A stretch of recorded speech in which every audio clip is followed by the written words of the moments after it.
নমস্কার, আমার জ্যোতিষ চ্যানেলে আপনাদের সকলকে স্বাগত জানাই। আজকে বলবো রাতে আমরা বাইরে কাপড় শুকোতে দিই না কেন, বা শুকোতে দিলে কি হয়।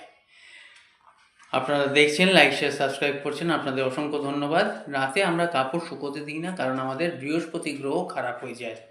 এবং কেন খারাপ হয়? প্রথম কারণ হচ্ছে নেগেটিভ এফেক্ট ওই কাপড়ে আসে, এবং রাতে আস্তে আস্তে কাপড় কি হয়, শুকোতে সময় লাগে। তাতে কি হয়, যে জার্মগুলো আছে তারা মরে না, এবং নেগেটিভ এফেক্ট ওই কাপড়ের মধ্যে থাকে। যখনই আমরা পরের দিন কাপড়টা পরি, আমাদের মধ্যে কিন্তু রাতে ওই নেগেটিভ যে পোকা মাকড় জার্মগুলো আছে সেগুলো শরীরে ঢোকে এবং আমাদের নেগেটিভ ঊর্জার সৃষ্টি হয়। তাতে কি হয়, লোকে যখন নেগেটিভ এফেক্ট আমাদের ওপর আনে, সেইটা কিন্তু তাড়াতাড়ি আমাদের রিয়াকশান দেয়। সুতরাং আপনারা যারা রাতে কাপড় শুকোন বাইরে, একদম শুকোবেন না। বৃহস্পতি গ্রহ ভালো করুন, ভালো থাকুন। নমস্কার।